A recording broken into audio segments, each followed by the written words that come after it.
Et nous sommes allés à la rencontre du maire du Rimel. L'édile en chef dresse un bilan du résultat du couvre-feu dans sa ville. Les précisions au micro de MyTV Caraïbes. Le couvre-feu a été prononcé à la demande de la municipalité par le préfet parce que la ville vivait un moment de tension et de guérilla urbaine. Et pendant cette période-là, des mineurs brûlaient des poubelles, brûlaient du mobilier urbain et obligeant la police à se déconcentrer sur d'autres missions pour aller traquer des enfants le soir et le matin à bloquer la circulation pour permettre aux agents de la ville d'enlever les détritus. Donc c'est une activité de nuit qui était chronophage pour la police et qui était anxiogène pour les citoyens. Voilà pourquoi on a dû recourir à une mesure ponctuelle, une réponse immédiate à une situation de tension. Ce n'est pas par le couvre-feu qu'on a décidé de traiter la délinquance et l'insécurité, mais il fallait faire cesser un trouble, des nuisances nocturnes qui étaient commises par des jeunes, adolescents.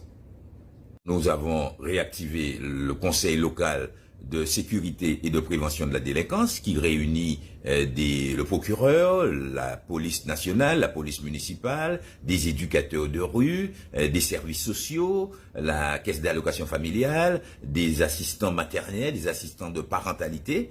Et avec tout ce beau monde, on était une quarantaine réunis au sein de la salle de délibération, nous sommes en train d'élaborer un programme qui contient des réponses, le traitement des causes de la délinquance, c'est-à-dire assister les parents qui ont des difficultés avec leurs enfants, des dispositifs d'aide à la scolarité pour ceux qui décrochent et qui aujourd'hui sont des décrocheurs ou deviendront demain des délinquants. Nous avons aussi des artistes qui, avec nous, essaient d'utiliser l'art pour apaiser les tensions urbaines, des sportifs qui, par la boxe, espèrent pouvoir entraîner des jeunes et leur donner une envie de défouler leur énergie par des actions physiques et non pas par l'usage d'armes à feu. Donc c'est un ensemble d'actions dont on ne verra les effets que sur du moyen ou long terme.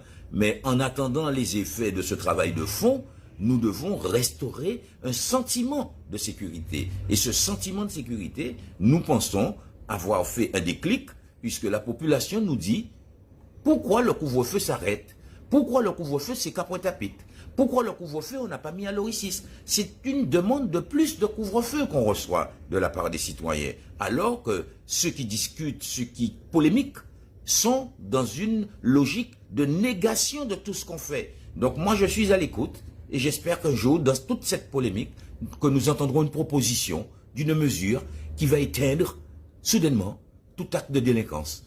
Nous ne connaissons pas de remède miracle.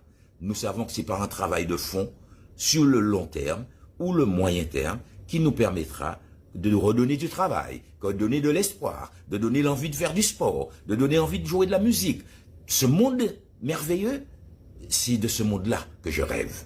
Mais je n'ai pas de baguette magique, donc j'utilise les outils, les réponses que m'offre la loi et le couvre-feu. C'est un instrument qui me permet de restaurer non seulement un sentiment de sécurité, mais aussi de renvoyer les enfants dans leur famille.